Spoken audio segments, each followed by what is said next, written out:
And we're live. There was a little bit of a hesitation there. Sorry about that, dear listener. But hey, all you crazy sci-fi and fantasy fans, it's time for your daily dose of shenanigans over here at the Blasters and Blades podcast.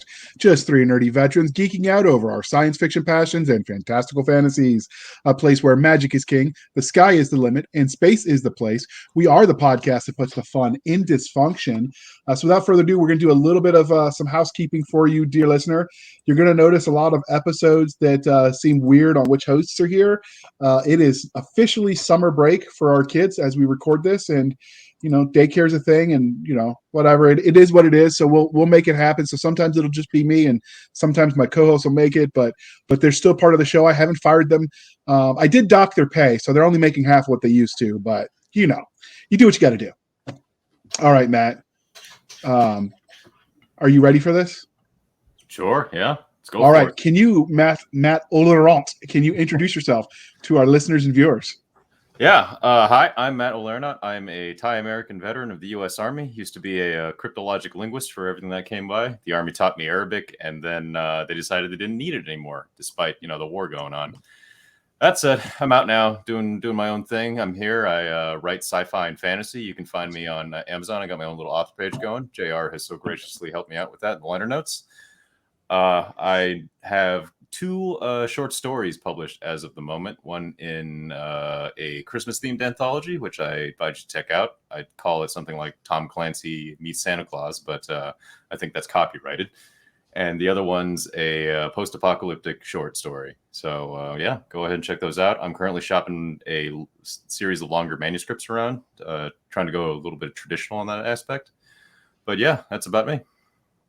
All right. Now, you said you're Thai, so I have to ask you, how does American version of Thai at the Thai restaurants here in America, how does that compare to what your family cooks? So I hate to say it, but Americans, they add a lot of sugar into the recipes, and it's also much less spicy. Normally when I go in, I speak Thai to the people that are cooking, and normally they gave me something that's a little more authentic. Nice. I would ask that to anybody of any ethnicity if their food is the American version of it. I took a class in college. It's the history of food. It was after my first deployment, but before my second one. So I was basically taking all the crib classes that they give to the football players. So it was like literally the history of food, and we got to go to a bunch of restaurants that the school paid for and eat various foods. And one of the things we learned is that what Americans think of as, Thai food or Mexican food or German food is really what their festival foods are and not what they eat every day. And so it sort of slants our opinion on what they eat. And in the same, that would be like if someone from Germany thought we had our turkey dinner every meal, like Thanksgiving meal was every day. Huh. Well, so it's just no, that's pretty cool. I mean, as a historical note. Yeah, no, I always think about that now when I talk to people of various ethnicities. I'm like, does that match up with what your authentic version of it? And most of the time, I think the answer has been no, and we add more sugar. I think that's pretty universal. All right, Adam Stevens, you are next, sir. So can you introduce yourself to our listeners and viewers? Sure thing. Hi there, I'm Adam Stevens. I was born and raised in Southern California. I've been a jack of trades my whole life, bouncing between construction jobs and installation jobs, paying for college to be a graphic designer and work in film and television. Eventually got back into writing, honing in the writing that I started with in film and television. Really just transferred from script writing back into writing full prose for my stories. I have a couple stories out right now. I have a Christmas story, a Santa story with JR and his anthology. And I have another story that's a little post-apocalyptic short that's also up on Amazon. And I'm currently working on a few books right now myself, and hopefully they'll be published in time for y'all to enjoy them. And just as a note, because I don't know if you can see it on your screen, and if you're listening, he actually publishes as A.M. Stevens, so Alpha Mike Stevens. But we're going to call him Adam for the show, and in the show notes we will link to all the things so that way you can track along at home. All right, so Jonathan, you got to see if you can hit the ball out of the park and do a better introduction than those two cats. All right, well, here we go. I'm Jonathan Watson, also from Southern California, and I also have my short story published in the Christmas anthology. I work by day as a network telco installer and technician, and by night I write. Got a couple books in the pipeline and a bunch more short stories. And yeah. One of these days, someone's going to say something like, I enjoy long walks on the beach and all that kind of stuff when they introduce themselves, and I'm not going to know what to do with it. But you guys kept it professional. I guess someone has to. Well, that said, before we even start, if everybody's seeing the banner ads, you can thank Adam for that. He's our resident graphic designer. Yeah, they're nice. I like them. We're going to talk about that a little bit later. But the next part of the introduction, dear listener, is how we first found them. So I met Matt first, and we meet every Wednesday to check in accountability writing group where we just get on. We started on Discord. I'm not sure what the program we're using now. I just clicked the link and it works. I think it's Google something. Yeah, Google Meets, I think. Yeah, and so we do a check-in. We talk about what we wrote in the past week, what our goal is for next week, and then we discuss writerly topics, and we keep it under an hour. It's kind of fun. And then through that, we met Adam, and they dragged Jonathan along for the ride. So hopefully he doesn't hate them for it. Oh, no. But yeah, it's good. And if you're interested in writing, because these are writers talking to people curious behind the scenes as a new writers establish themselves with their podcast. If you're interested in that, those kind of accountability groups are amazingly helpful, and generally you can get some free beta reading as you help each other out in the beginning. My only caution for that is if you're looking for writing groups, make sure their goals are the same as yours, because if someone's writing as a hobby and you want to be a professional, you might find your interests are not aligned enough that you can be helpful to each other. So with that being said, we got to ask you the religion question, and we're just going to go in the order we did the introduction, but Star Wars, Star Trek, or Firefly. So Matt, you're first. I got to say Star Wars on this one. I'm a fan of the old school style pulps, and I'm not really that much of a Western guy. So Firefly is good. And I mean, Star Trek is obviously a classic, but it's like a morality play with a sci-fi background rather than Star Wars, just pure action adventure and, space wizards. But space wizards are cool. Just don't talk to me about the midichlorians. Yeah, we agree. All right. So, Adam, what about you? Star Wars, Star Trek, or Firefly? It's got to be Star Wars for me. As much as I like the Western elements in Firefly, the Western elements in Star Wars are just right for me.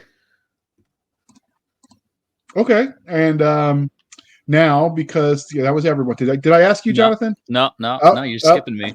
But we're going to blame Matt because he's quietly muted himself, so he can't jump in quick enough. But so Star Wars, Star Trek, or Firefly, Jonathan? Yeah, no, I'm Star Wars too. We're kind of unanimous today. And all right, yeah. The three movies were amazing. I really enjoyed them. I wish they made more in that universe, but sadly, all George Lucas gave us was three amazing movies. Yeah. It would have been nice if we got maybe some prequels or something, but I will also include the extended universe stuff that happened afterwards in book format. Oh yeah. The Legends, the Joke Society, the Legends like Rogue Squadron, and oh my god, those books when I was a kid. They made the 90s popping. Yeah, mm-hmm. Yeah. Oh, yeah. And the games like Shadows of the Empire.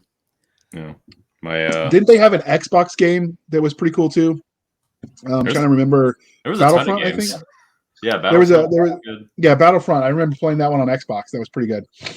Yeah, my number one complaint and critique is that they had a perfectly good character in Kyle Katarn in the Jedi Outcast game series from Dark Forces 2, and then Jedi Outcast and Jedi Academy, and they didn't have the friggin' balls to make a trilogy about him, even if the other actors had been slightly older. Could have time shifted it all, and it would have been great. I mean, yeah, we could have a 2-hour tangent on what could have been. Yes. But sadly, they stopped caring about the fans, and they started trying to write other books and movies and just shoehorn it under the umbrella of George Lucas. And that happens sometimes. And I don't even think, I know a lot of people say, oh, it's politics this, or it's, whatever. But I think what it really comes down to is they don't know the source material. Or they don't care. They're just trying to do their thing and slap the banner on it so it'll sell. Yep. Same thing happened with the Halo show, if anybody's into that. Yeah, the one that, was it Hulu that did it? Yeah, Paramount. Yeah, Paramount. And there was just no passion. The passion was gone from the project, and it shows. There was one of the the new Lord of the Rings Ring of Power that came out, that was the same. That felt a lot like Dragon Age, the game, like the RPG series, Yeah. but down to the way they did the insults for the elves. But somehow they slapped a Lord of the Rings on it, and it's like this doesn't feel anything like Tolkien. I mean, if you took out the assumption that it was Tolkien, it wasn't that bad. I mean, I know it got a lot of hate. It wasn't Yeah. great. I mean, I stopped watching it halfway through season 1, and I felt no compulsion to go back. But like, it wasn't horrible either. If they had just branded it as a new sci-fi thing, or new fantasy thing, like, I'd have been there for it. It was an interesting idea, but they tried so hard to pretend it was Tolkien after the fact, and it just didn't work for me. Yeah, I know some people who had looked into the numbers and stuff like that. They actually released that there's only a 34% watch through rate, where if somebody starts it, only 34% of people ever finish it. I'm in that statistic. I tried, but it just didn't feel like Tolkien, and I just didn't care for it. It's unfortunate. And like you said, JR, like if it had been branded as some other fantasy and just not been related to Tolkien, it would have been like an okay show. And I mean, I'm all for the campy and that's the other thing. If you're not Tolkien and you try to take yourself too seriously, you better deliver, because otherwise it just falls flat. But if you acknowledge your campy and you lean into it, like, I'm all for it. Like, I love those B movies, like the Nazi werewolves, or the something ate my face alien horror hour kind of thing. Like, I'm all for that. But yeah. All right. So since we've been talking fantasy, and because we're polytheistic here on the Blasters and Blades podcast, Game of Thrones, The Wheel of Time, or Conan the Barbarian. So Matt, you first. I want to say Conan, but honestly, I've never actually read any of the Conan books. I've played the Conan video game, Conan Exiles. That's actually pretty fantastic. But for what I have seen, Game of Thrones over Wheel of Time, I'd have to say. If George ever decides he wants to write again. Yeah, I don't know. I can't do Game of Thrones because I have a rule. Generally, if the movie came out or the books came out first, I'll start with that and then I'll consume both. But I got to do the original first just so I can compare. And sometimes if the movie's first, like I said, I'll watch the movie first. But knowing that I'm never going to get an ending to Game of Thrones, like, why would I set myself up for that heartbreak of being left hanging with the cliffhanger? The TV show has the most terrible ending. Where it's like, in the same way with Star Wars, it's really good. We got 4 seasons of that show. Everything else, I don't know. Yeah. So, all right, Adam, Game of Thrones, Wheel of Time, or Conan the Barbarian? I am solidly set on Conan the Barbarian because growing up, my dad had a bookshelf full of pulp sci-fi fantasy novels, and alongside John Carter and Tarzan was Conan the Barbarian. And I thoroughly enjoyed the books that I had access to at the time. And man, the Schwarzenegger movie is just too classic for me to hate it. Just kind of grew up with it in the background. So the differences between the books and the movie, they don't faze me. I love Conan. I don't know. When I watch for that kind of stuff where it's not, like I said, it's not trying to pretend it's the next epic whatever, that it's just good, clean, wholesome fun, stab the bad guys, good versus evil and all that. My expectations are not as high. So, like, I can accept that they don't line up because, let's face it, much like you would draw art differently if you're tattooing it on your arm because your arm is curved versus drawing it for a flat screen versus trying to make it 3-dimensional, like, every art medium is going to have variances in what is required to make it good. And that's sometimes means the images or the stories, they don't translate, Yeah. Yeah, the Conan movie. Yeah. It's mostly a nostalgia thing for me, but yeah, the books, I'll admit fully that the books are way better than the movie. It's just a nostalgia thing for me. Read the book. I've watched the Schwarzenegger version as a kid, but I don't think I've ever read the books. I'm starting to do a kick where I get back and I read some of those classics, that because I was so busy with school, I never had time for. So that's on my list. That and Barsoom. Yeah, the Conan books are very good, and Conan as a character is a little bit more intelligent than the movie gives him credit for or portrays him as. A lot of sort of unexplored wisdom that's runs very deep in those books. It's very fascinating to see. People assume that if they don't live in modern society, you see that when people try to when they think about, like, not fantasy, but just like medieval times, they assume everyone was stupid until their generation. And so or they were dirty and illiterate. And so when you run into like the smart guy from the Middle Ages or the barbarian who's insightful, like people don't really know how to react to that because it goes against their preconceived assumptions. But I don't think we've changed. I mean, technology has changed, but at the core, humanity is still the same as we've been for the past couple hundred years. So I think that works, having him be a little smarter than the, we'll pump you up Arnold style. Oh yeah, and then within like that time period, experience was what bred wisdom and knowledge. Yeah. That's something that everyone kind of overlooks a lot. Well, that and stupid people didn't live very long when the world is trying to kill you at every turn. Correct. We didn't used to have warnings on batteries not to drink the battery acid, but now we do. And you see the result. Don't stick this in any orifice. And then you got to think, like, what jerk, like, who did that the first time? So they had to do the warning. Like, come on, people. Right. So long as you remember to throw those batteries in the ocean. Don't do that at home, people. All right, so we don't get hate mail. We're going to move on real quick and hope they forget what Matt just said. And Jonathan, Game of Thrones, Wheel of Time, or Conan the Barbarian? Yeah, of the three listed, Wheel of Time. I love the high epics. And though, like, personally, I like a more whimsical style of fantasy, like Howl's Moving Castle, things like that. Why is that? It's just slightly lower stakes. The stories are more fun. It's almost like there's less little less tension, than the typical, gotta save the world type of stuff. Okay. Yeah. That works for me. All right. So we here at the Blasters and Blades like both the fantastical and the scientific. But what was your first love, sci-fi or fantasy? You first, Matt. Sci-fi, specifically cyberpunk. Like I grew up on William Gibson. So near the Neuromancer trilogy, followed by I think I read the Bridge trilogy after that. And then when the Peripheral book started coming out, I hopped onto those and started following the TV series that came out a couple of years ago, I think. Okay. All right. What about you, Adam? Was it sci-fi or fantasy? It was definitely sci-fi in the beginning. The books I read were H.G. Wells, like all of H.G. Wells' works, Jules Verne. So I started really old school, and then my dad lent me like copies of his Asimov works. But very quickly, I found, as I mentioned earlier, the John Carter books, and right. Fantasy was not an initial peak of interest until I got a taste of it through like the pulp stories that Edgar Rice Burroughs was putting out, where he sort of started blending genres, especially in the Barsoom series. And so after that, like I sort of branched down to fantasy, and so now I have this sort of appreciation for both. Okay. Yeah, I don't know. That's one of the things. If you're listening to your listener and you want to get involved, start reading some of the older the classics.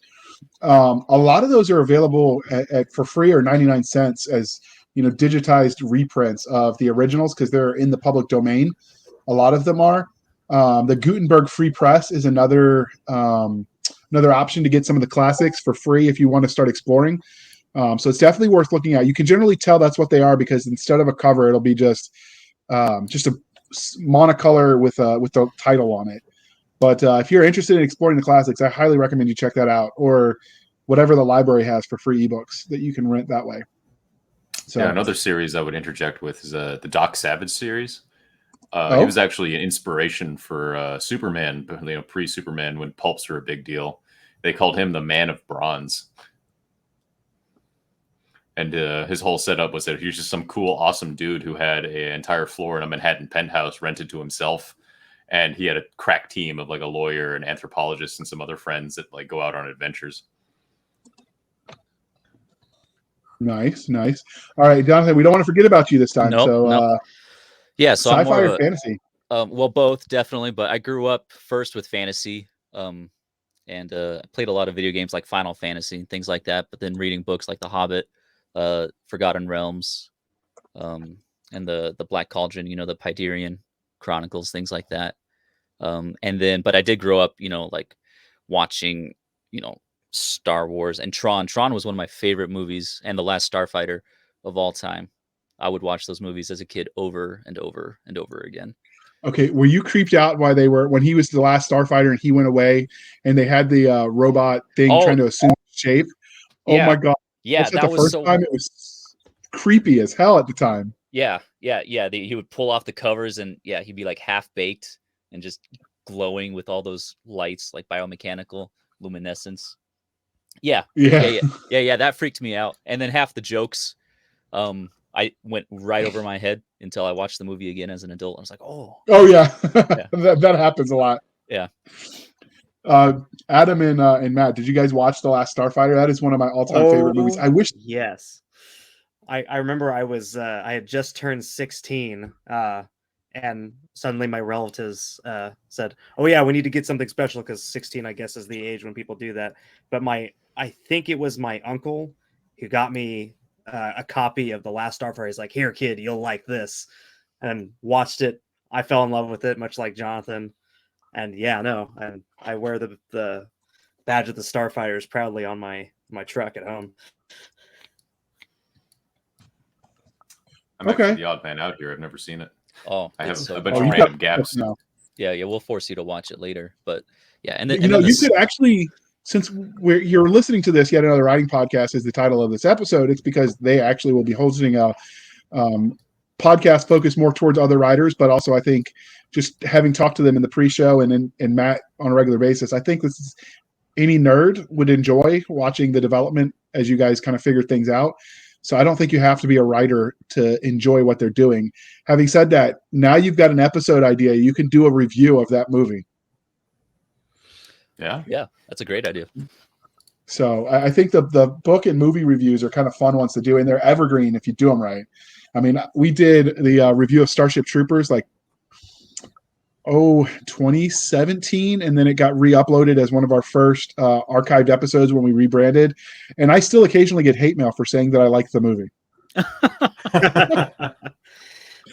I actually found Heinlein through the movie, and I like the movie better than the book. But if you accept the book isn't fiction and it's just it's a political treatise dressed up as a sci-fi novel, I can enjoy it. I read Marcus Aurelius's Meditations at least once a year, so I read that kind of stuff.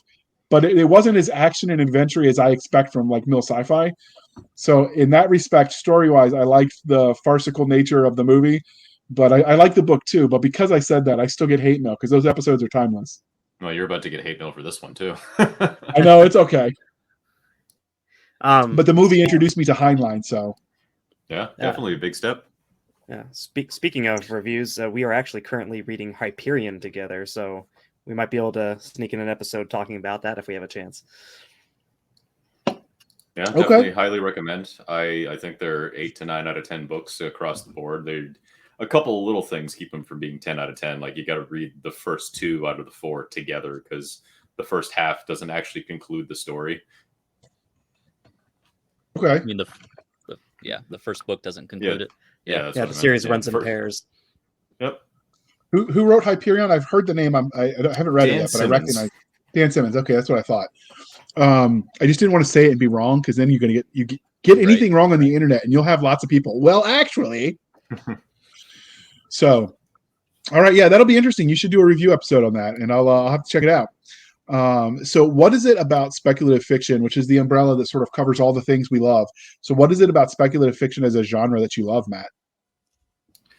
Well, just the idea of being able to explore stuff that's absolutely zany out there, just putting raw ideas onto page, because reality is constrained by certain laws and certain things that we can argue about at the fringes, but whether gravity works a certain way, it doesn't have to. And so that's where speculative fiction comes in, and we can expand and just throw ideas at the wall, see what sticks, and see how that goes. Okay, Adam? Same question with speculative fiction. Yeah, what is it about speculative fiction that you love? I think Matt really covered it for me. Just being able just to think about different ideas and then, finding different nodules that just kind of pop up and going down the proverbial rabbit hole and finding new ideas and strange places. You're just like, I didn't think about that before, but now we're here. Okay. Jonathan, I know you got something Yeah. special to say. Oh yeah, You're gonna- no, it's real simple. They're just fun, kind of like what's his face? Oh, his name escapes me. The movie guy, Quentin Tarantino. When asked about why he makes his movies the way he does, they're just fun. And speculative fiction, I don't think there's another genre that really captures the the sorts of spectacles you can create. Okay. Yeah. That's a good answer. So how did your love collectively, and we're going to, like I said, we'll keep asking these, individually to answer, but how did your love of speculative fiction as a genre, reading it, watching it, playing the games, transition into you deciding to write stories in this space? So Matt? So I ever since I was a little kid, I dabbled in writing, but I never really fully committed myself to it until later on. But I was writing fan fiction for Star Wars or whatever in the 4th grade, and obviously never finished anything. My first fully finished manuscript really came about in my freshman year of high school because I fell in love with a girl and I did what every good man does, and she didn't want me, so I bought a leather jacket and I wrote a book. Okay. So it kind of went from there. Well, it's her loss anyway. So what about you, Adam? How did you decide to transition from just consuming the products to writing your own? I was in the 4th grade. I was 9 years old, and I hated writing and I hated reading. Believe it or not. My 4th grade teacher, bless his heart, I have no idea where he's at now, but Dr. Turner was his name. And he got really mad at me because we were doing this project for our writing course in English. And we were writing prompts, like story prompts, just prompts for any sort of story ideas, yada yada. But anyway, he finally snapped at me because he was tired of my BS and said, "I don't care what you write. It could be the dumbest thing. Just write your prompt. I'll give you your C, and we'll move on with the day." And so the first thing that came out of my mouth was an alien escapes Area 51 with a time machine. It was complete nonsense, but then I thought, oh my gosh, what happens next? And so that was the spark that lit the forest fire, I guess, of me just beginning to slowly obsess over stories and how they're made, how they work, and how I can make some of my own. That's it. As good an answer as any. Yeah. And Jonathan. Yeah. So in elementary school and such, I'd always be making up stories and I'd be writing little short snippets and things. My mom would put on the fridge under the magnet, stuff like that. And then as I got older, I would want to act out those stories, so I would literally just tell my stories to people in middle school, high school, and I'd have these ideas just bubbling and bubbling, and then some of my more tactful friends would politely ask me to write it down and then show it to me instead of talking my ear off. Although you did talk quite a bit. Jonathan and I went to high school together. Yeah. And okay. Yeah, and I've got a lot of those stories still in the back of my head, and I've written down some of them. And then and I remember too when I went to when I was going through basic, I made up a story sort of as a coping mechanism to just distract myself from everything that was going on. And I started off with one little action scene in a little fantasy universe, and then anytime we were just standing at attention silently, I would ask myself, what happens next to just get through the day. And I've created an entire fantasy epic outline doing that. Nice. So you started your ideas in was it Army, Air Force, what, when you were in? That was Air Force. Okay. So that gave you your motivation. I just remember being too tired at basic to think about anything. But I mean, whatever works for you to make it through the next day. That's how you do it. It's 1 hour at a time, 1 minute at a time, and then rinse and repeat. Because if you shift at a time. Right. Yeah, right. if you think about the larger scale, it's like, holy crap, I've got 4 more months of this or whatever it is. But if you're like, well, I know I want to quit, but I'll do it tomorrow, then that's the trick to perseverance right there. So good life lessons. We do what we can here at the Blasters and Blades podcast, people. But speaking of life lessons, many authors will let their own real life experiences influence the way they tell stories. So do any of you guys have specific formidable moments that you think shape you as storytellers? Matt?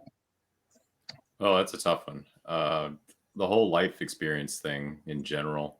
Although I did have a couple, I guess, like sayings that I eventually developed, like, being in the Army for a little bit. I like to think that they're important and they can apply across pretty much all ranges of things. But my favorite is people are squishy and full of fear, which is the basic lesson that, everybody acts with their own self-interest. So you can usually bet against that, or usually bet in favor of that. It's very rarely you'll find somebody who will go against that and actually act with real, true altruism right off the bat. And the other one that I know my officers didn't like very much was nobody outranks a bullet. Good advice. Yeah. My favorite was when we were deploying to Iraq the first time. No, it was the second time, and everyone was talking, all the new guys who'd never deployed before. This was the 05 deployment. They were talking about what war heroes they were going to be, basically what they were going to do, like everybody does. It's mostly bravado and fake courage, because he keeps you sane. And we had this salty old platoon sergeant's like, all we're going to see is asses and elbows out of you, private. Now shut the F up. Of course, he did not say F. He enumerated the word, but we try to be family friendly here. So anyway, an attempt was made. We'll see. An attempt was made. All right. So what about you, Adam? Were there any moments you think that shaped the way you tell stories? I think so. Pretty much after high school, a lot of the work that I did up till now has been a lot of blue collar work. So kind of having that blue collar like perspective on things, I've always enjoyed stories that were like from like the quote unquote grunt or the quote unquote just like average Joe trying to do his job, and then all of a sudden hell breaks loose. And one movie in particular that I think like kind of captures like some of that like blue collarisms is the Alien movie. Okay. They're out there just, they're just working a freighter, doing their job, and all of a sudden, oh no, we're being chased and hunted down by an alien life form that we don't know how to fight.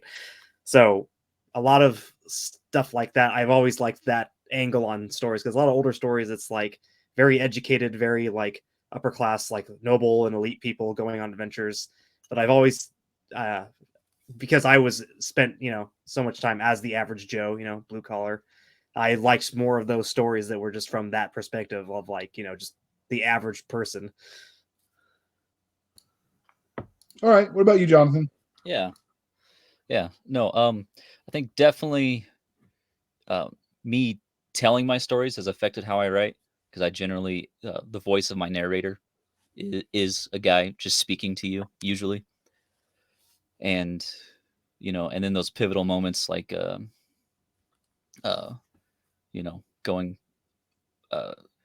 the tough moments, like going through basic. And I've also lived abroad for a few years. Like I lived in Uruguay and Argentina for about 2 years.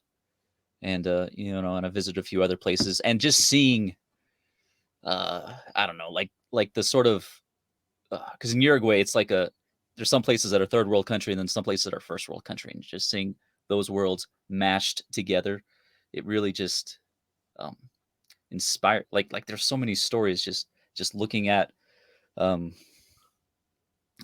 world differently. Like there was this one neighborhood. This is a tangent, but I'm going to go with it.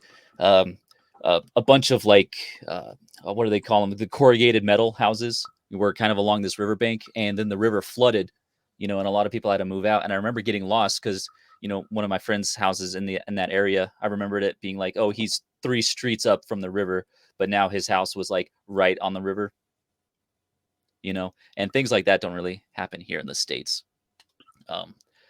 Just so you get to appreciate when you see the world outside of the lens of the West, the first world nations, and it changes your appreciation of how good you have it. I mean, if you think about it, like the poorest person in America today is living better than the Rockefellers did in the 20s. Yeah. My grandma used to have a saying, God willing and the creek don't rise. And I never understood that, but I've got a small actual. It's technically they call it a river, but it's too small in my opinion. I call it a creek, a crick. Yep. And when Hurricane Matthew came and it started getting closer and closer to the house, I'm like, oh, this is what Grandma was talking about. So I think that experience, I think what it is being closer to the land, closer to nature, because you're not insulated by all the modernity, the modern tech and stuff. Yeah. That gives you that appreciation. Yeah, Definitely. running water is the luxury suddenly you have, and a lot of other things to think about. Absolutely. So we've mentioned the military, Matt. You mentioned that you served in the U.S. Army, but do you feel like your time in uniform affects the way you tell stories? I'd say so. Yeah, I've had a fairly non-standard career in the Army. I was a cryptologic linguist back in 2014, which is a rare enough job as is. Like, you never see those guys kind of like out on the front line or anything unless they're attached as your local translator and whatnot. So I've had the opportunity to attend the Defense Language Institute, which is the world's most exclusive community college. I did walk away from that with an AA degree in Arabic language because they teach that professionally there, and had a chance to interact with a lot of the folks actually that like you helped, JR, where they were like, oh yeah, I was in Iraq, I was in wherever, and like the northern areas in Kurdistan and stuff, and then like the U.S. Army rolled in, helped us like settle the area. I was getting persecuted by the fanatics or whatever, so I came here. I remember one of the stories I had there was one of the teachers. He turned on the TV, and it was after we had left, and ISIS was like rolling over the borders and taking over certain parts of towns and stuff. He was like, "That was my house. Those guys are living in my house. Dang it!" with less with more colorful words. It was an interesting experience when you got to go abroad and meet people from other cultures, and it's also interesting to see how that culture affects language, which, if you read someone who does science fiction or fantasy right, you see some of that in the writing too. But like from the cuss words to what we think is important, all of that affects language. And so it's kind of fascinating that you got to experience that. Do you throw that into your writing? I think so. There's a certain like intangible to it that I'm actually like just got to now in my head, where certain things, because like living in the US, we're a very young country. We're very young on the historical scale, which I'm sure JR, with your history degree, where it's like, oh yeah, like 200 years ago, that's so old, and anybody from Europe would just laugh at us. But with like Arabic and some of the people from that the Middle East, and as you always say, Mesopotamia, it goes all the way back to that. Like it's weird now, having learned Arabic and going to certain museums and being able to actually see like ancient Syriac and things from 2000 BC or whatever, and be like, oh yeah, I can almost read that. So the weird thing is, when I went to Iraq on one of our southern missions, there's this place called was it Scania, which is about halfway between Baghdad and the Kuwaiti border, to the Biop, because Baghdad's a bunch of different bases. And there's the temple. It's an Urgot temple, and it's a step pyramid essentially to it was in the city of Ur, and it was purported to be the birthplace of Abraham from the Bible. Yeah. And at one point in time, the inside of the temple was open because it was a functioning temple. And when other religions gained prominence, they bricked in the temple and they buried some people inside of it. So now it's just a pyramid like what we would expect. You can climb to the top. And even from like, the thousands of years old, you could tell the quote old from the new, because you could see the difference in aging from when it was originally built to when they bricked it in, even though the closing of it was, BCE time, right? Like, and that's kind of amazing. And then you get to the top and you look around the desert, and you can't see the walls from the ground, but from the top you can see the walls that once were the city of Ur, but because some of the buildings still stand, but it's all covered in sand. So you're essentially seeing the outline, the footprint of the city in sand dunes, which is kind of neat. That's a fun little fact about Iraq, is they have the most roads of any nation, mostly because when sandstorms come in and they bury the roads, it's cheaper just to build a new one than it is to dig the old one out. And so you see that with some of the covered up villages and stuff that were just ancient, that I almost feel like if they ever get peace in the Middle East, the archaeology we could do there, like I'd go back in a heartbeat to look at it again. It's definitely like a humbling experience too, just to be able to like you go up there and you touch that piece of history, and that stone's been around for like longer than most people could even conceive of. It's almost eldritch in its like being. Yeah, when you get to the top of the Urgot Temple of Ur, there's it looks like it might be a bench, but it's actually the altar where they committed or where they did the live sacrifices. I don't know if they were doing animals or if they were doing people. I'm not as familiar with that region of history. It wasn't what I focused on, but you could see where the copper from the blood stained the stones, even with thousands of years of sandstorms and grit, like slowly eroding away at the stones. You could still see where it stained the stones. And so you're basically walking in the footsteps of history, and that is a very humbling experience. Like I said, it's one of those things where you're standing in places where you'd only read about in history books, and you're getting to touch it. It's definitely unique. Yeah, but I'm very passionate about history. I majored in it for a reason. So yeah. It's also even the same with like army bases. Like I went to Fort Huachuca, Arizona, and there's like, the Buffalo Soldier Museum out there. And like, some of those places are reported to be haunted. Like my shower turned on by itself at one point. Me and my roommate just kind of looked at each other like, but we're standing out here and nobody's in there. Sometimes, I don't know, I don't tend to believe in ghosts, but what I will say is the Huachuca is interesting because the Museum to the Buffalo Soldiers, most people don't realize the modern technically it's not the dress uniform anymore. The old dress blues that we used to wear where the blouse was darker than the trousers were actually because of the Buffalo Soldiers, because they weren't given as many uniforms because, latent racisms in the society at the time. They didn't give them enough. So they would de-blouse. They would take their blouse off, roll it up in their bedroll, so it didn't fade as quickly as their pants did. So they were mismatched because they started off the same color, and we just went with it for our dress uniform, which is kind of cool because it comes from that area. Yeah. In that era. Again, but we don't want to turn this into the Army History Hour. We are recording it the day after the Army's birthday, but we won't go there. So when you write, do you ever draw from people that you served with in the military, Matt? Yeah. I mean, it, but I'm sure our audience has heard variations on the story. But there's always like a cast of characters you meet as you go through your career. It's always really zany. Like, I could tell you about a guy who dislocated his knee in basic reaching down for a book, and it was also the son of an admiral, which is just absolutely zany. But yeah, it's one of those things where those stereotypes exist for a reason. Yeah, he didn't make it. But yeah, no. Was it the injury, or he just couldn't cut it? He later tried to set fire to the barracks, or at least was blamed for doing so by shoving a bunch of toilet paper into one of those seat cover holders and then lighting it with an MRE match. Huh. Interesting choice of pyrotechnics, but A for effort, I guess. Yeah, the building was brick, so it didn't go anywhere. Yeah, that kind of sucks. We actually had a guy whose dad was one of the base sergeant majors. I won't say where because that could identify him. He thought because his dad was a sergeant major, he got privileges of rank too. So like he went and when we got to our FTX, because at Benning, you did a road march and you stayed out there for a lot longer than people did at other bases. At least you did back in the 90s.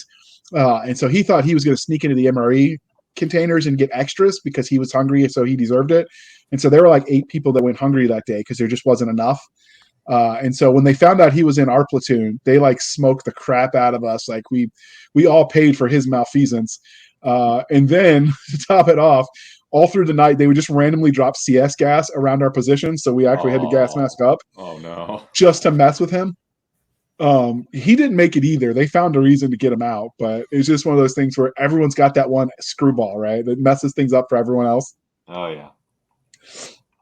So, all right. What about, we've mentioned how it affects the way you tell stories, but do you think having served in the Army changes the way you engage with content as a reader? Yeah, I've had a lot of more experience, especially coming in from the linguist angle of it. We've got a lot more interface with civilian agencies and other things like that. So I tend not to read a lot of spy thrillers anymore unless they're extremely well researched, because I'll read it and be like, but we wouldn't do that. That sounds dumb.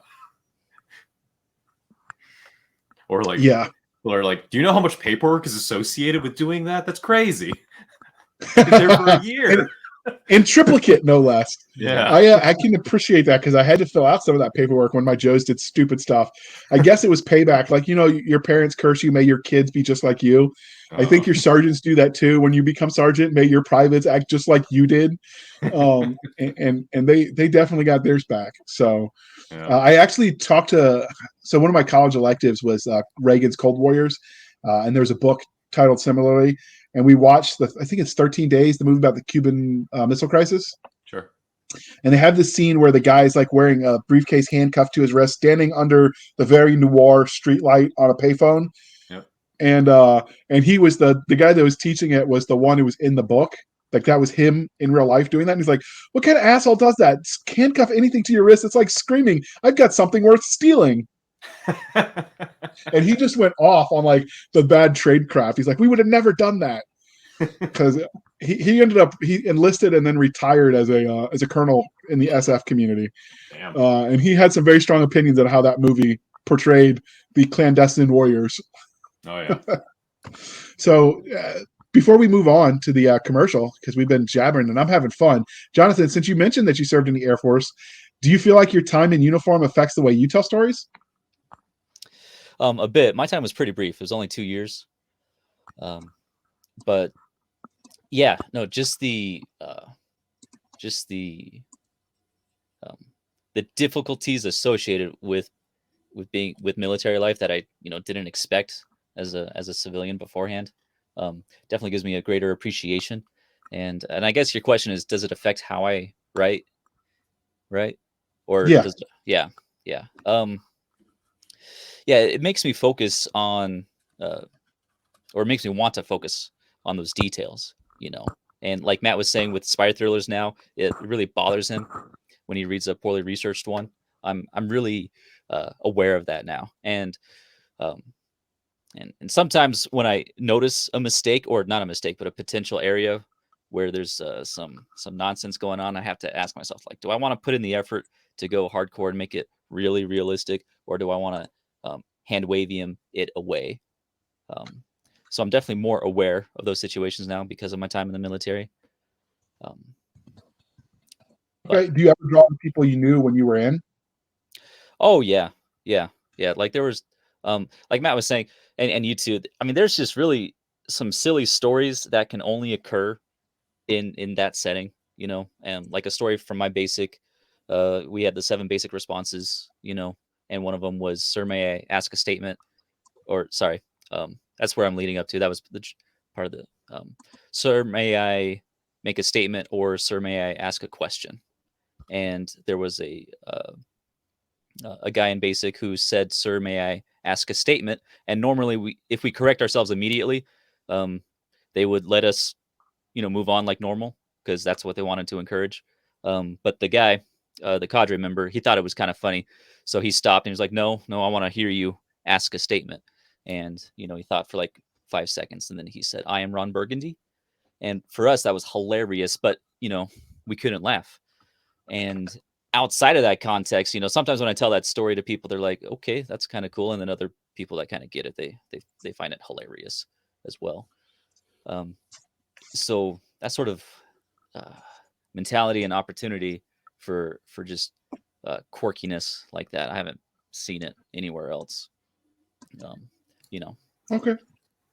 So you always get those funny moments because, lack of sleep and overly caffeinated, and then add in, young man testosterone, or I guess, hormones of youth, we'll call it. And you can get some shenanigans going on that are make the stories more interesting. So, all right. So what about the way you engage with stories as a reader? You mentioned the spy thrillers as an example. So do you feel like when you read about air power in fiction that you or watch it or play it in a game, are you more critical now than you used to be? Yeah. And I've been trying to develop this skill of turning my brain off so that it doesn't bother me as much. But yeah, I'm definitely more aware of it. And I wasn't a pilot or anything, so I wouldn't be able to, to point out physiological. Well, actually, no, because I've been, rubbing shoulders with a bunch of guys enough where there are some things where like, oh, you can't. Like, in Independence Day, when Will Smith's partner takes off his mask because he's having trouble breathing, that's the opposite of what you would do, because those masks force you to breathe. They push the air into your lungs, and if you had trouble breathing, taking off the mask would be the worst thing to do in that scenario. But the movie did it so that character got some face time right before he died. So yeah. Oh, go ahead. No, I was just saying, you see that a lot where, like, with the way you wear your helmets, even in combat, with the chin strap dangling and all that, it's because you want to see I mean, you paid a lot of money to get that actor on that screen, right? So you want to be able to get that face recognition, but it sometimes means you're doing things in ways that don't quite make sense in the real world.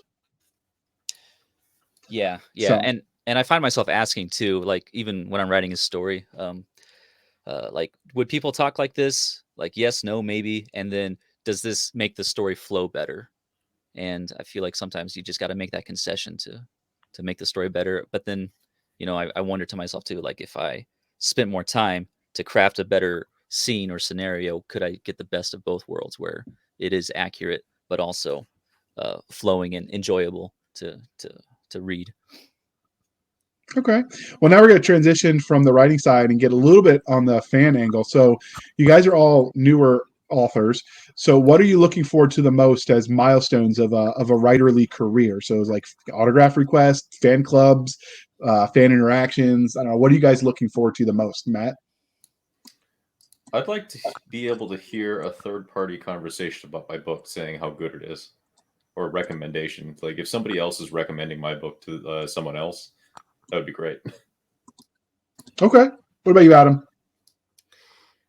I tend not to think about things like that too much, but, like, honestly, what's always been in the back of my mind is, like, I would like to be able to make it far enough that, like, I don't know, like, that I can meet at least one person that says, you know what, I really enjoyed your book. And it's like, yeah, like, if I could get that one person, like, for life, I'd be content. All right. What about you, John? Yeah. Or Jonathan, sorry. No, it's fine. Yeah, if someone came up to me and thanked me for a story I wrote, that would be awesome. But then also, like, in a more, like, if someone retold me my story, not knowing that I was the author, like, hey, listen to this cool story I just read. And I guess I just want, like, I feel excited about the stories I write, and it would be cool to see other people share that excitement and have that same level of excitement, reciprocated. And that's what I really want. For me, I guess I already had it happen, but it was very humbling. In my book, The Reservist, which was in the Galaxy's Edge universe, the guy's very religious, and so he has a prayer that he said, which is sort of a combination of an actual Norse prayer and some of the stuff we used in the military. It's sort of conglomerate, but I made up the prayer for this, for this scene that he prayed, and somebody tattooed that on their arm, and I was like, wow.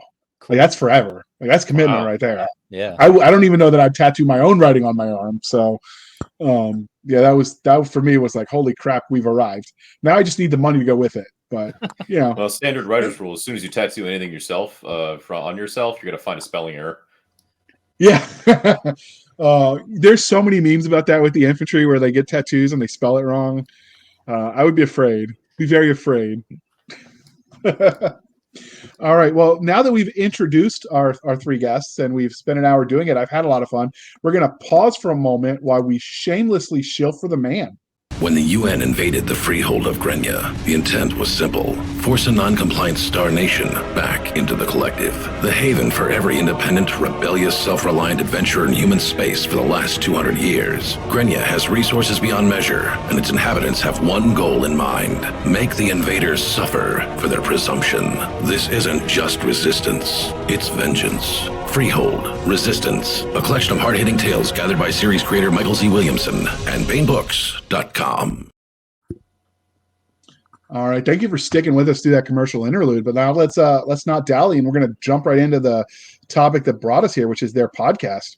So the first question is, what made you guys decide to start a podcast, documenting your journey into the world of writerliness? I write the words. I don't know.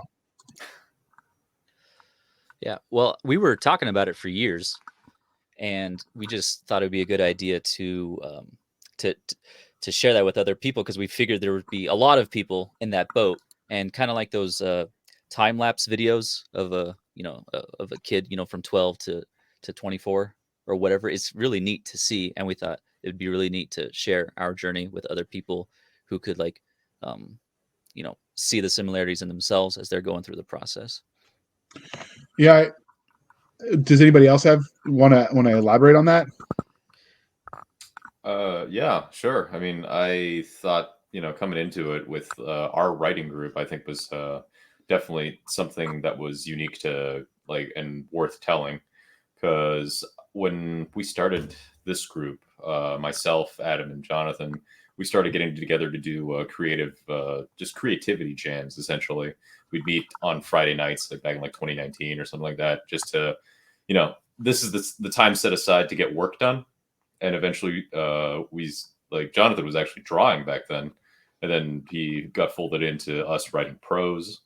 And followed by that, I started looking more into getting writing exercises for us to do to get better at stuff, and we started giving each other critique, and focused on getting into writing contests, so on and so forth, and it all just sort of coalesced together until we had our regularly meeting writing group. So now we meet every single Saturday, and I feel like it was a very important thing just to be able to get that across, because a lot of people don't they see themselves wanting to write a book, but have no idea how to get there, especially from the ground up. And, now that we've at least gotten some of the steps in to see what that's like, it's neat to share it. I also remember at a certain point when we were having a conversation with each other, we got deep into the discussion of writing. And then I want to say it was Jonathan's man, we should be recording this for a podcast. Yeah. I kind of compare what you guys are starting with one of the other podcasts I listen to on a regular basis, which is the Dead Robot Society, and it's two sci-fi writers sort of talking writing. But the podcast's been going on for 15 years, and the hosts have changed and evolved over the years. That's kind of when you've built a good podcast, I think, is when long after you've retired, if the show is still going on and other writers are talking about the things, then you did it right. Because most of these podcasts, they don't last very long. The staying power isn't great. Either people don't see the return they wanted in the number of viewerships or profitability, or they get burnt out. So in my dream world, 20 years from now, somebody else is hosting the Blasters and Blades podcast, and I'm just listening from the wheelchair or, old folks home or whatever. Just make sure it's not the VA. Yes. No. I'm actually not that old. So in 20 years, I wouldn't be in an old folks home, I hope. But Inshallah. Yeah, but yeah. So I like the idea of what you're doing. And people can sort of, if they like your writing, if they found you on, your anthologies, they could kind of get the ground floor up. And crazy to think about. Maybe 5 years, you guys are still doing this. Someone will say, I just listened to from episode 1 onward, and they could track your development. Yeah, that would be kind of cool. That would be super cool.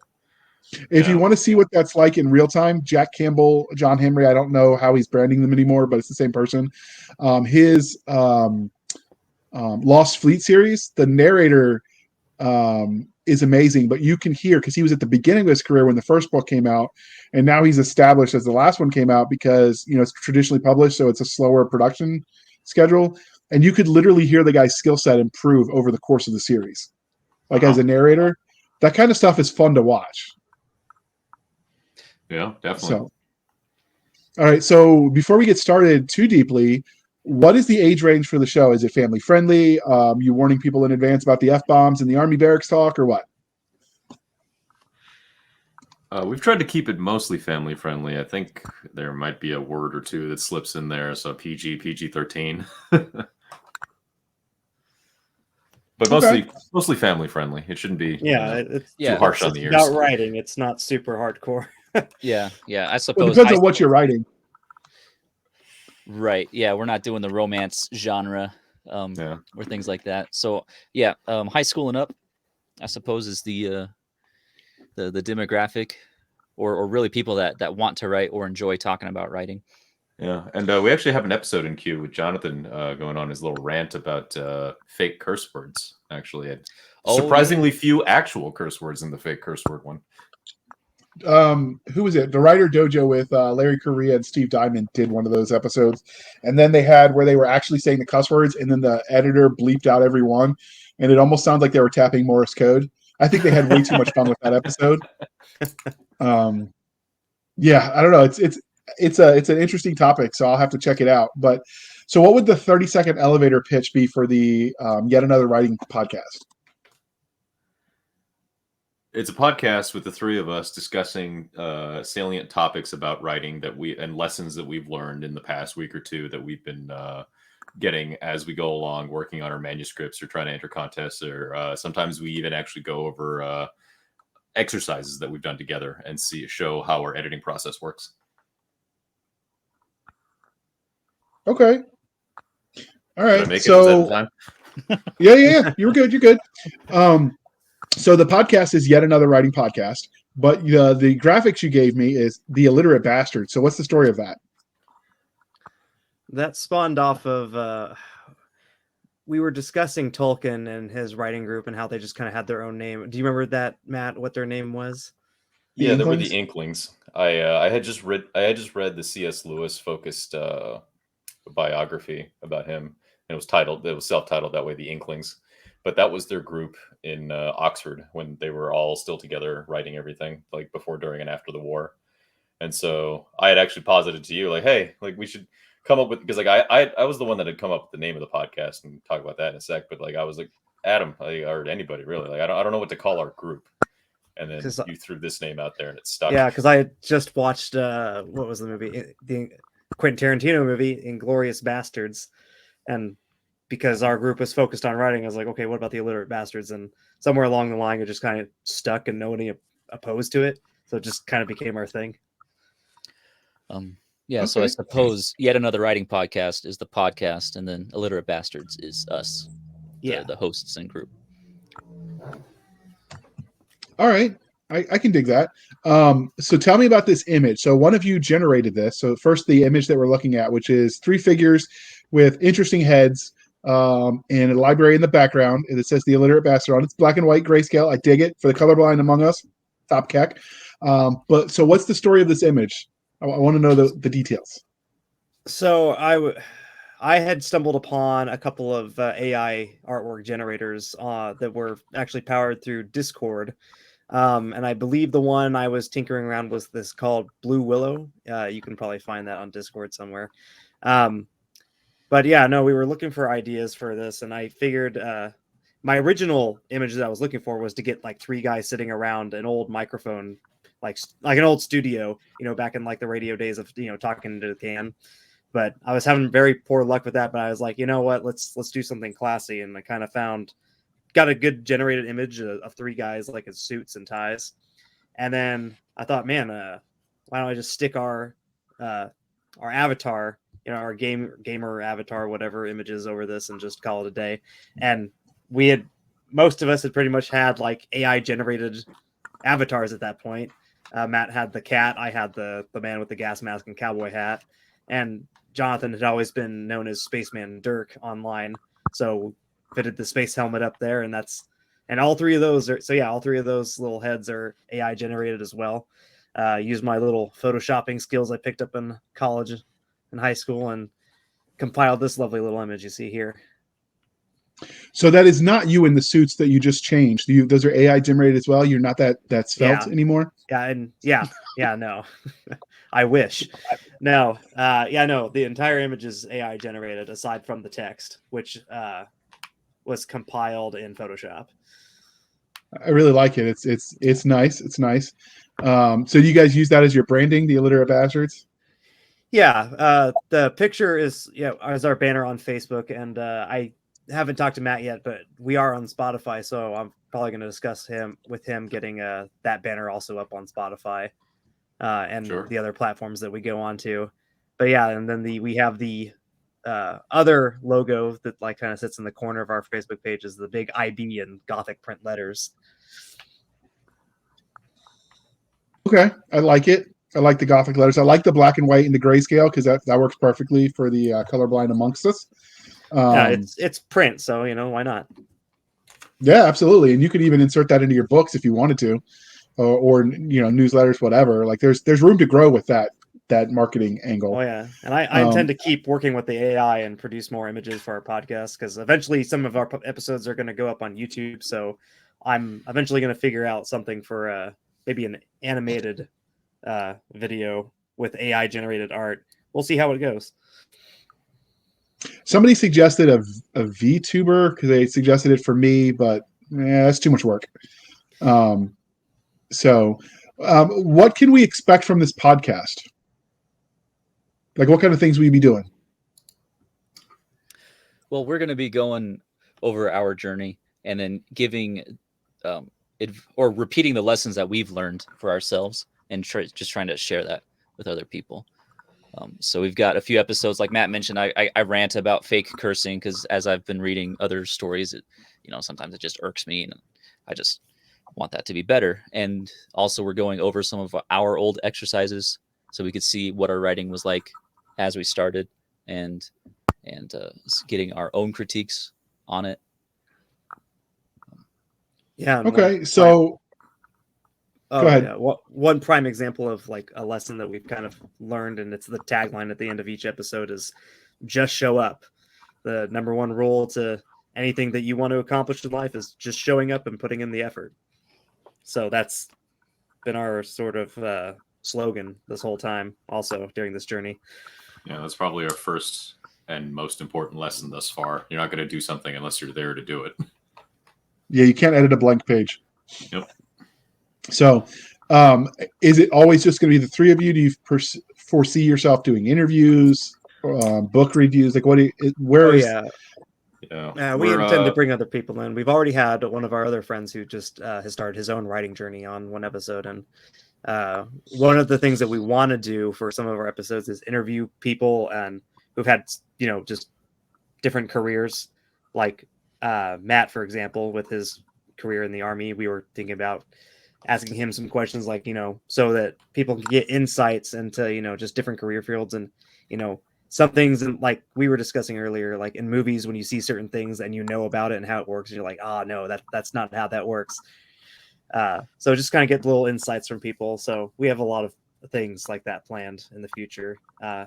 Matt, we're trying to keep it, by writers for writers, kind of like that kind of approach. So those interviews will be focused on, like the biggest misconceptions for certain things and like how to write whatever that role happens to be better. So basically you're getting SMEs on, subject matter experts. Yep. Okay.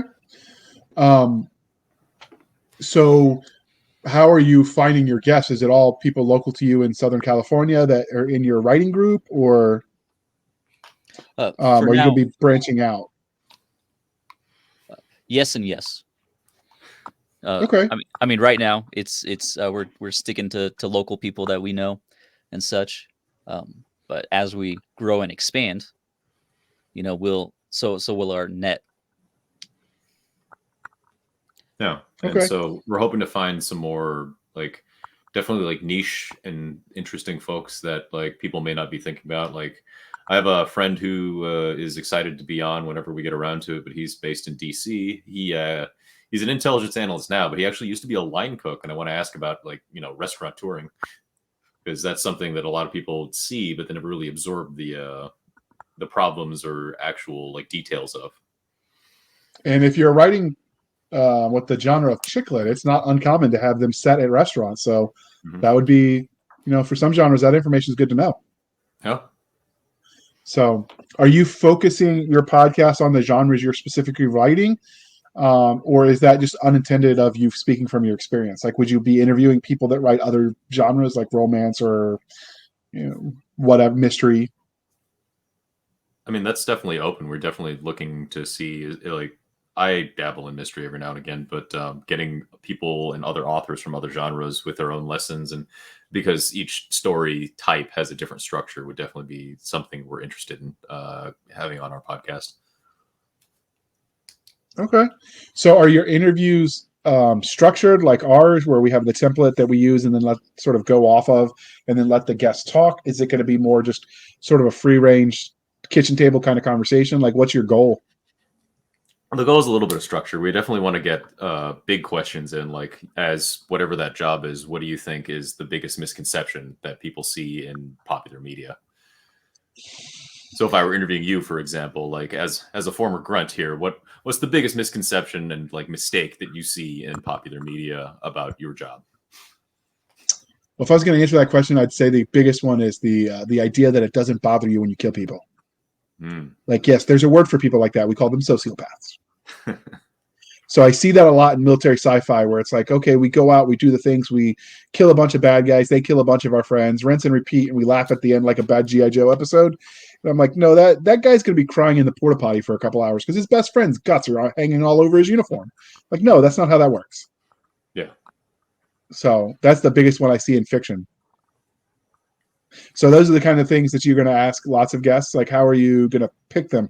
Are you just talking to various authors you know that have, or experts that you know in various fields because you think it's going to be entertaining?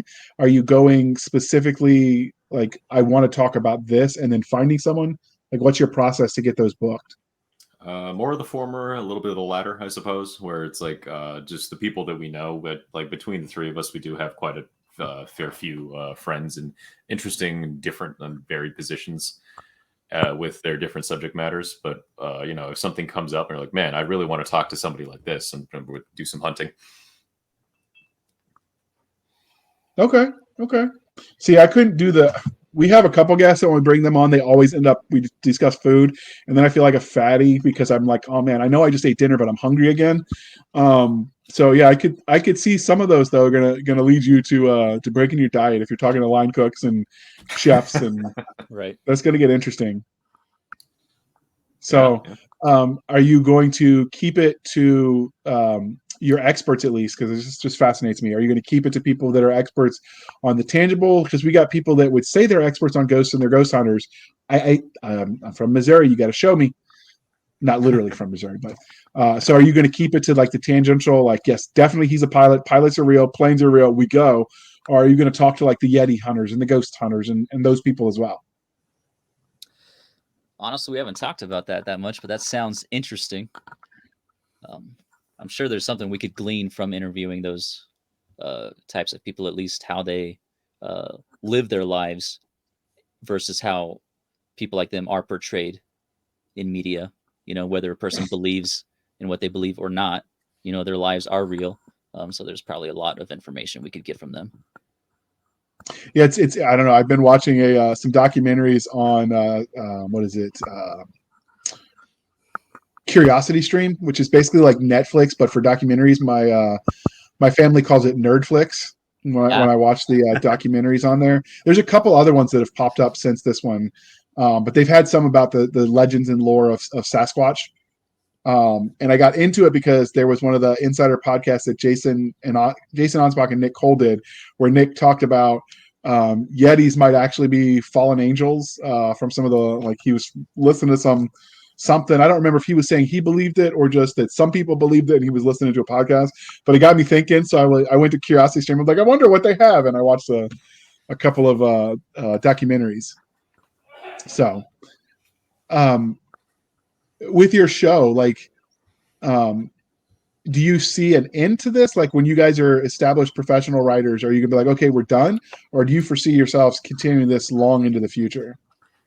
I think we could keep it going for as long as we have ideas, because I feel like even once we, make it to that, professional stage, there's still going to be new things to learn, like marketing and what is the future of like books, and where books are going.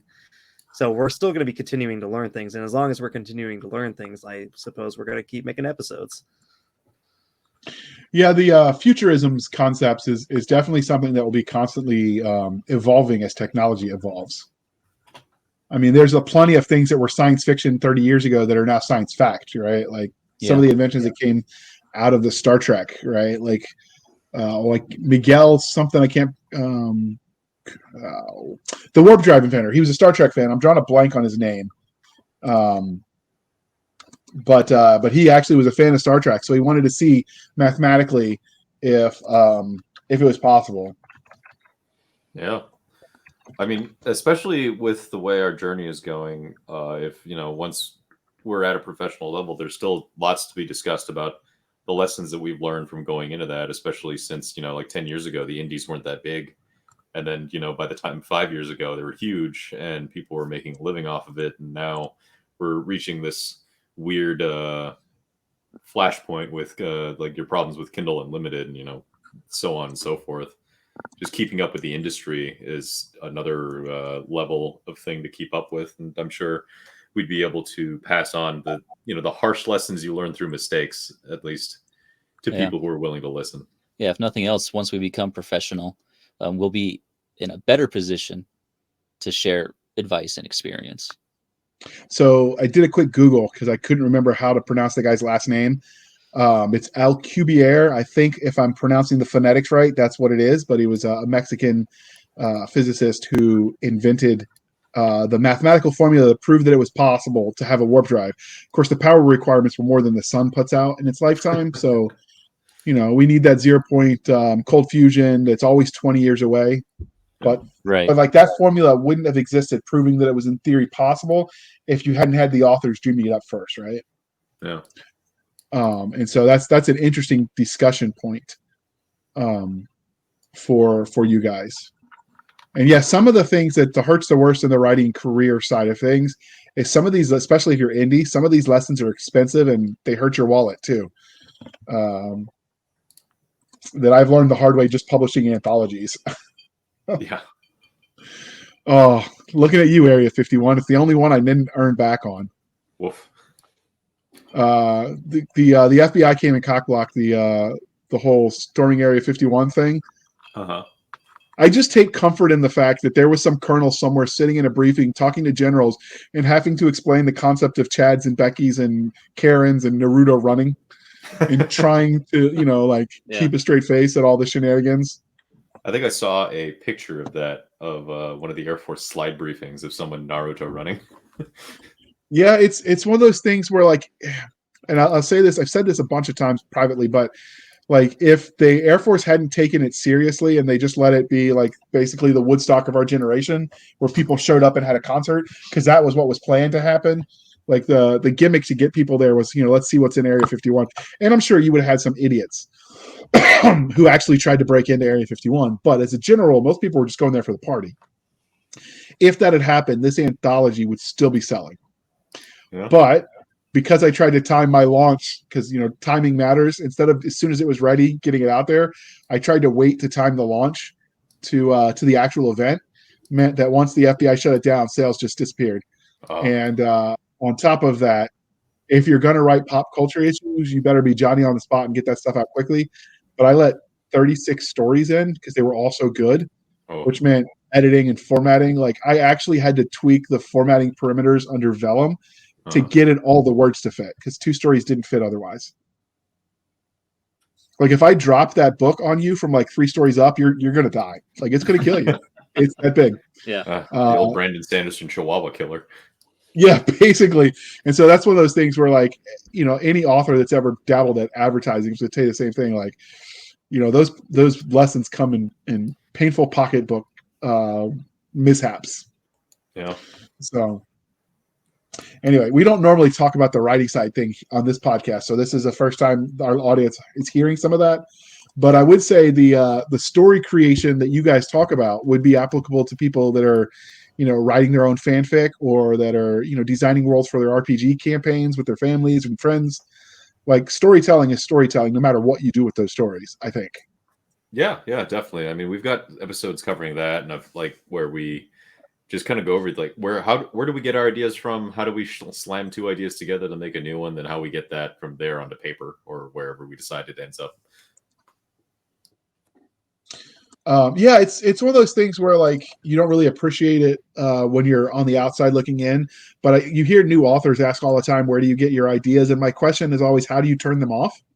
Ideas are everywhere. Yeah, they're everywhere. Ideas are a dime a dozen. They're cheap. They're like weeds in the garden, right? It's the execution that matters, and it's turning them off so you can focus on one project. Otherwise, you go project ADD, and it's oh, squirrel, and you have a bazillion unfinished manuscripts because you never got around to it, and all of them could have been gold mines. But You'll never know. Yeah, a short little interjection tangent, I guess. I always subscribe to what Stephen King has said, which he never writes any ideas down. And so the ones that float to the surface after like a few years, like, oh yeah, I remember that. Yeah, let's do that one. With the idea that the memorable ideas are the ones that you should stick with. See, that only works if you have a neurotypical brain. If you've got brain damage, my brain looks like Swiss cheese from all the explosions and IEDs and stuff. That doesn't work. And so, that's something to consider when you get advice from writing, is consider the source. And if it doesn't apply to you, for instance, if you've got no arms and the guy's talking about how to type faster, well, that's not really your concern. You need to learn how to dictate faster. Yeah. And so, pick and choose. I mean, that's an extreme example, obviously, but, picking and choosing what works for you and not being afraid to say, yeah, that might be a good idea for you, but it doesn't work for me. Because that's the big mistake in any field.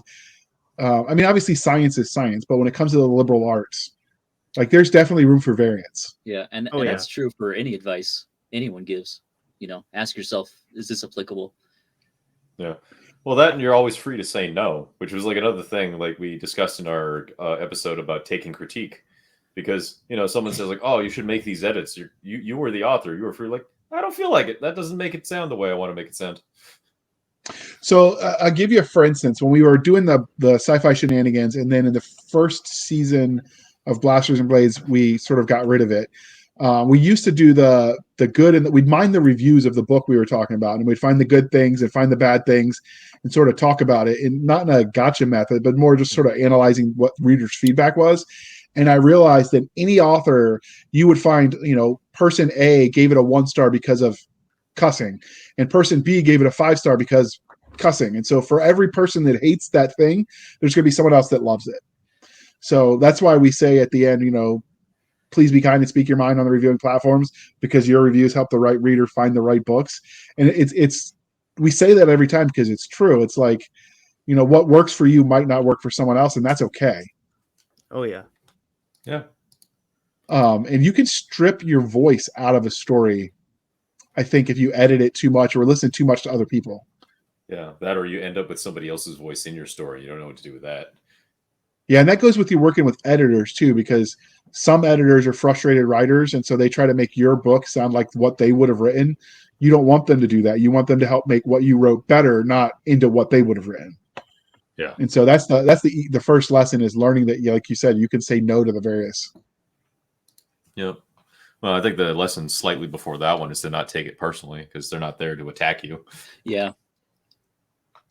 Yeah, most of the time, if they're attacking you personally for what you wrote, you're better off without them in your life anyway.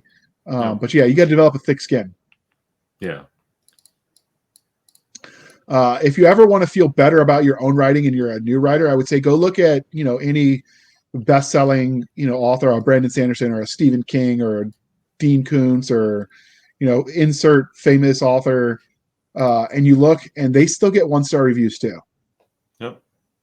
Our local And joke so, is James Patterson's book shots. Yeah.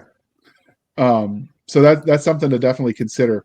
So we've talked about what you're going to do with the show, and it sounds like you guys are, other than tracking your journey, you guys are going to be an evolution and process on what kind of things you talk about. And so the branding for you guys is going to be you three, the illiterate bastards. I hope you can actually read since you're writing. But Bunga bunga. what Cowabunga, dude, you are in Southern California, so do you say the Southern California phrases at least once an episode since you guys are all there? No, I think we're all desert folk. The other half of the Southern Californians, a little closer to Arizona and meth, I suppose. Okay. I don't know what they say in meth country, but we'll smile and nod and hope you have all your teeth then. But as writers, like, what genres do you guys write in? If you guys, just go in any order, but like, what are you guys writing for yourselves? I guess we'll go with the way we introduced ourselves from before. But I write mostly sci-fi, and I'm dabbling into fantasy at the moment with the latest manuscript I'm working on. Okay. And what about you, Adam? I write sci-fi and fantasy, mostly. Yeah, started out and sci-fi, but then realized I wasn't especially good at it. So I switched over to fantasy, and now I kind of just switch back and forth between both. so what about you, Jonathan? Are you writing sci-fi and fantasy too, or are you an oddball out and I don't know, writing Yeti Well, romance? Well, I'm doing both of those, but I like to take a more absurdist angle with my stories, and I like the more comic elements, and I shy away from the dramatic. Okay. So, sci-fi and fantasy are both very broad umbrellas. Are you guys narrowing it down to specific subgenres like, I don't know, military science fiction, space opera, space exploration, military fantasy, I don't know, Yeah, magical schools, that kind of thing? yeah. So the manuscript I'm working on right now is a absurd dark comedy dystopia. Okay.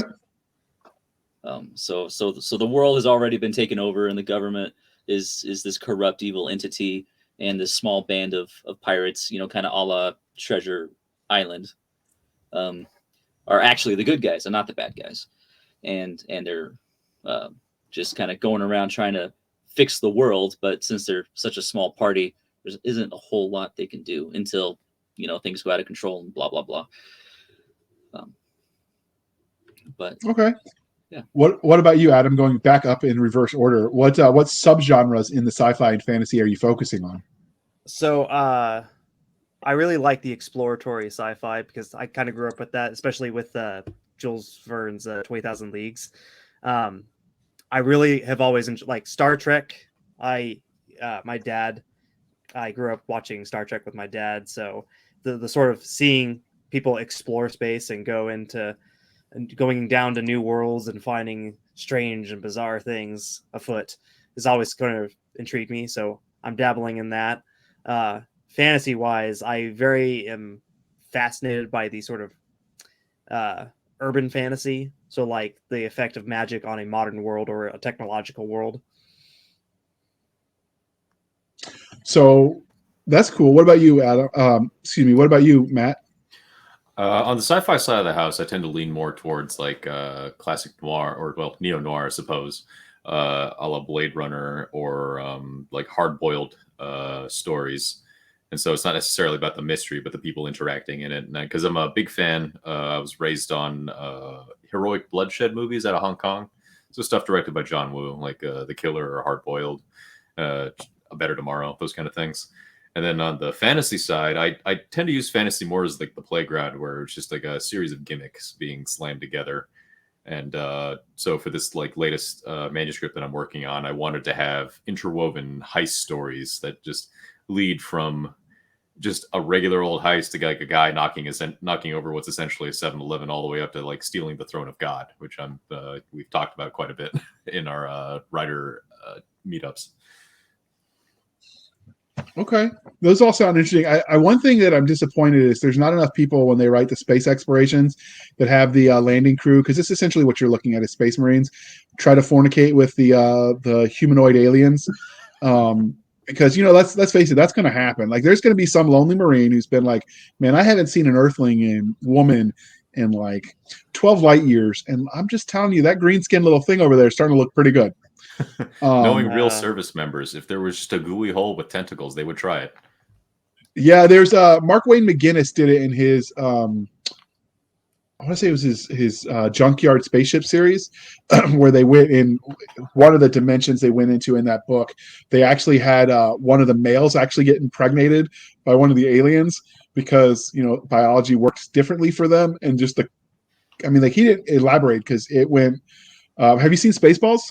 Where the thing crawls out of his chest in comedy, like it was one of those numbers, but like I could see playing with some of those like twisting tropes on their heads just because alien biology, so you could sort of wave your hands, throw them in the air, and act like you just don't care. The old Uno reverse card, seahorse biology. Yeah, exactly.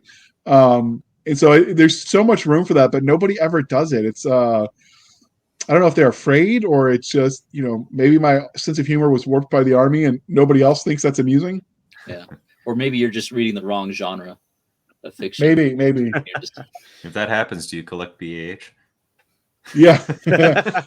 This was not service connected. Um, that would almost be like a farce story you could do. Like all this bad stuff happens to this person over and over again. Like they're basically a cyborg at this point, and then the VA is like, "Yep, nope, not service connected." Because you could see it happen, or you end like some sort of space opera, space adventure with them trying to turn their gear into QRF or not QRF, what is it? CIF. There we go. Like clothing an issue, like, and they're like, yeah, I don't care that an alien like destroyed your helmet, shooting a ray gun at you. Like, I don't believe you. Statement of charges. Which is like So, 10 times the MSRP because the government bought it for that much. Yeah, and you don't pay for what you could get it on the civilian market.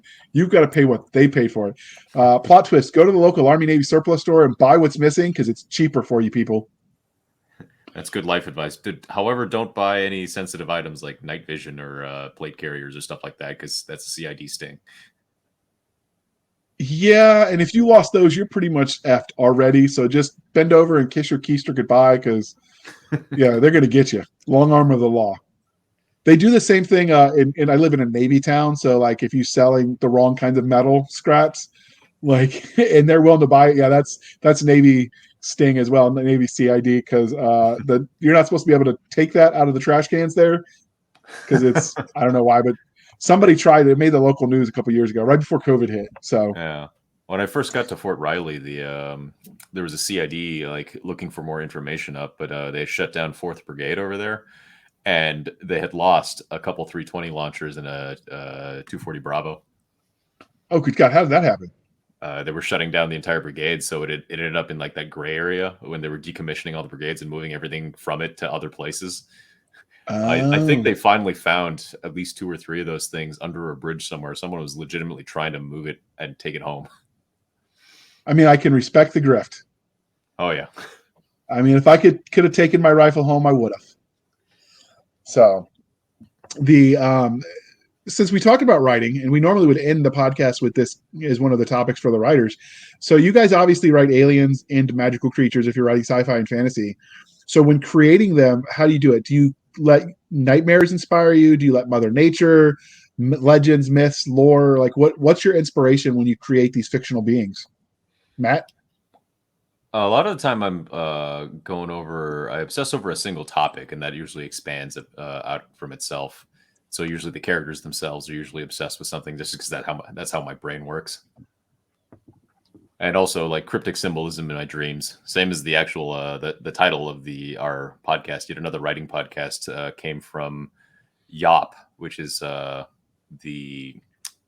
Dead Poet Society, the poem that he reads in there where Robin Williams reads it to Ethan Hawke, like a barbaric yop. And while I was in bed one day, I was like, oh, that would make a great a backronym. Yeah. What about you, Adam?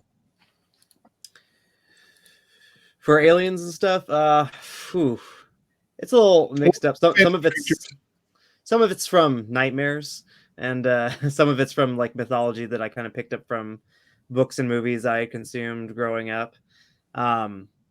Star Trek influenced a lot of how I see other alien races, which for them it was because we didn't have a budget to make, fluid living beings, but we'll stick a guy in a costume and prosthetics. And also like Forehead Ridge of the week. Yeah, Forehead Ridge of the week. Also like on sort of a religious note, I'd always been exposed to like, the Bible and other stuff. And like, I remember to comment somewhere about like, if, like a deity created the universe and we're created in their image, yada, yada, then it would stand to reason that any other being might share similar features. But, we don't really know what he looks like. So I thought to myself, 2 arms, 2 legs, 2 eyes, ballpark range. Yeah. And then there's the joke about lore accurate angels from the Old Testament. Oh, yeah. Those are amazing. Yeah. Go on. I don't know this joke. Oh, well, I mean, if you just look up biblically accurate angels, and they look like spinning wheels and chariots with eyes and stuff like that. Yeah. Lots of wings, like 7+ wings. Interesting. I shall have to check this out in the post-production because I haven't seen any of that. I am not a biblical scholar. Okay.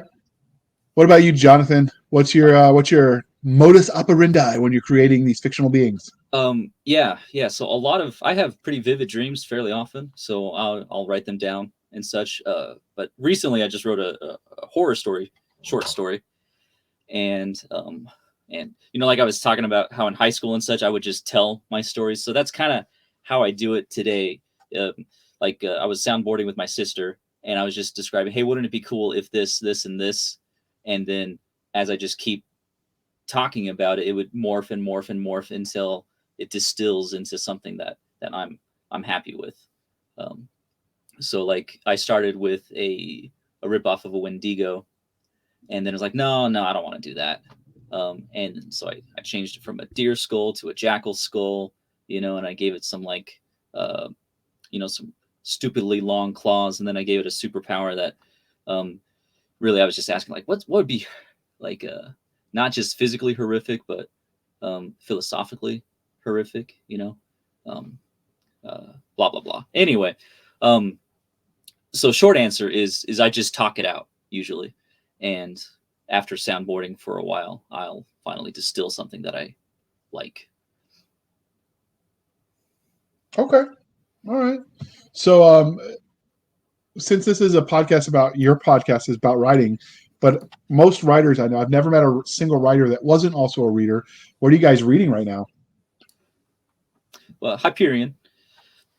Oh yeah, we mentioned that one, but I'm assuming that's not the only thing you're reading. No. So since I'm talking, I'll keep talking. I'm reading some political books like Witness by Whitaker Chambers.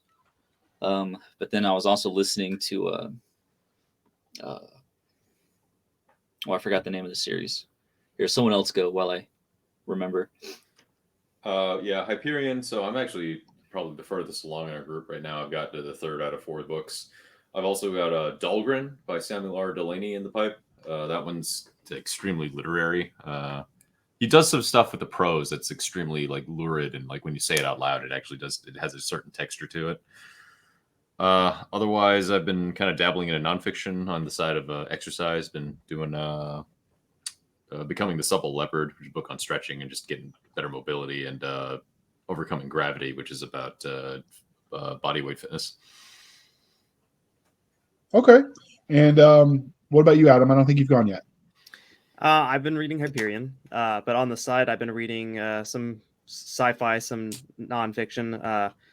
Reading, I'm trying to remember the name of the title. A book that Matt loaned me called Green Eyes and Black Rifles. Is that the name of the book, Jonathan?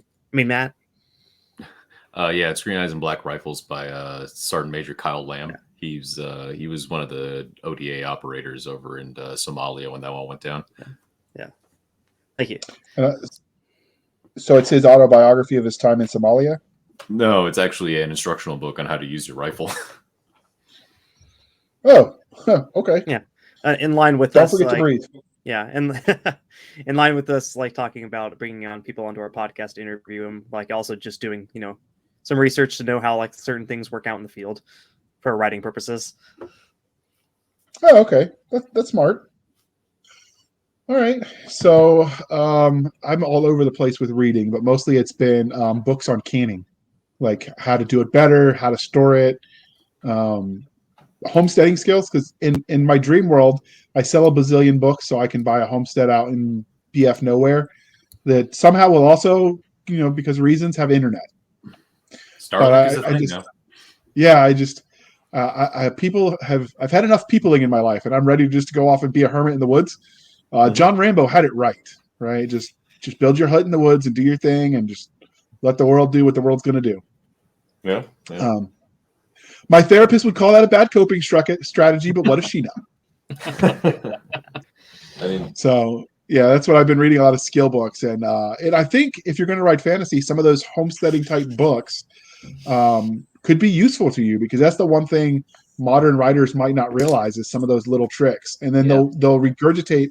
It seems like every fantasy writer uses the same book of skills, and they repeat the same advice about like, oh, look on the north side of the tree, and this means this. And I'm like, well, not always. And it only works if your hemisphere operates exactly as ours. Yep. Sometimes you just stick a seed in dirt and stuff grows. Wow. I know. Unless I stick it in the dirt and then everything dies. Because this is year 4 and I have yet to have a successful grow in my garden. But I keep trying, damn it. Yeah. More plants will be sacrificed along the road. You just to got to the, get good. Right. From the Handley trenches where I bury all my dead. Well, those make pretty good fertilizer. Yeah, so the old meme, you just got to bury them and then plant an endangered species plant on top of it so they can never dig it up. Yeah. Ooh. I don't know that works in real life because you could dig it up without killing it and then replant it, transplant it, whatever. Well, But it sounds cool. Plants like the California poppy that's actually like it's illegal to even try and move it until the EPA has done an investigation on the site. Oh, okay. Yeah, a Yeah. prank I pulled on one of my friend's neighbors. This was in an HOA, and she was the HOA Karen. And so we drew a very phallic symbol with poppy seeds in her front yard.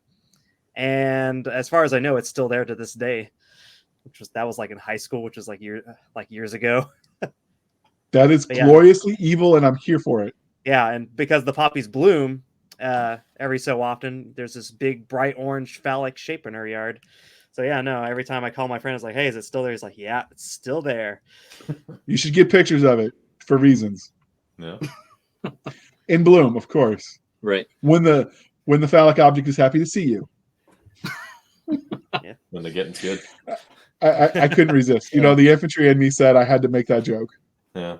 I've actually yet to see anything in a book about people shooting azimuth and doing proper land nav either, so there's something for you. Yeah, and the one thing that's universal constant is, army and dick jokes, because like even the Hadrian's Wall, there's surviving like graffiti of like the enlisted privates like drawing penis. Now, admittedly, back then that was also like a good luck charm for fertility, but still, like, Right. young men are going to do what young men do, and it doesn't matter if they're in 2000 BC or 4000 ADE, right? Like, it's going to happen. Yeah, the human condition hasn't really changed. No, it hasn't. The toys have changed, but that's about it. Because even in Rome, there's like graffiti carvings of phallic rocket ships that they figured out. Oh yeah, no, probably some young soldiers like, I'm bored. Let's do this. Yep. Yeah, and some of the graffiti that survived when they excavated Pompeii. Yep. Oh yeah. And I'm like, oh, those were actually signposts to whorehouses. They figured out. Oh yeah, cool. Yeah, follow the dicks and you'll get to the whorehouse. I mean, soldier's going to do what a soldier's going to do, right? I wonder what they did before they had George Washington on the $1 bills to pass out. I guess I don't know, because you can't exactly stick a gold dinar or whatever the Roman coin was called in a G-string the same way a dollar bill works. So, man, now I've got a tangent. Yeah, I'm gonna make it hail. I'm gonna make it hail. Like an arcade machine, just put it in the slot. That's works for all genders, people, because I mean ears and mouths are holes too, right? So we're just going to move on from that. And how about those Cowboys? So, all right. So before we go any more absurd, because sometimes you just can't take the barracks out of the Army, we're winding down. But before we wrap up, was there anything about your podcast and about you guys as writers that you wanted to talk about? As of the moment, our release schedule is every other Wednesday. So just, stay tuned. And we're available on Spotify, Amazon, Google Podcasts, and iHeartRadio at the moment. Hopefully to more soon. Okay. And YouTube eventually. All right. Before we let you go, I know I said it earlier, but I'm going to say it again because it bears repeating, dear listener. But please be kind and speak your mind on the reviewing platforms. Your reviews help the right readers find the right books. So do your part, people. And if you read their anthologies, because most people that review anthologies say this here is a good book, and that's good too. But if you want to give a shout out to the stories you like specifically, that works. So if Matt Oleron, oh man, I butchered it. I'm sorry, Matt. Adam Stevens or Jonathan Watson had stories in that anthology that you absolutely adored. Write that specifically in the comment section, because it's always gratifying to hear someone like what you're doing. So, with that being said, Matt, can you tell listeners and viewers how they can find you?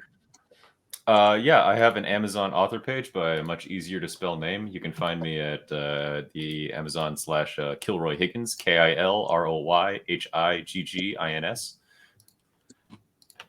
Why Kilroy? So that's actually a name I came up with in the 7th grade. and the old Kilroy was here meme, and I've been using it ever Right. since. And my last name confuses and befuddles many people, so it's been nice having that.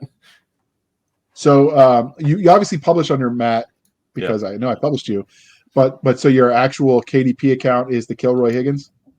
Yeah. So Okay. I have that's where the URL goes. So it leads to my real name. So it's just the author page URL is tied to that.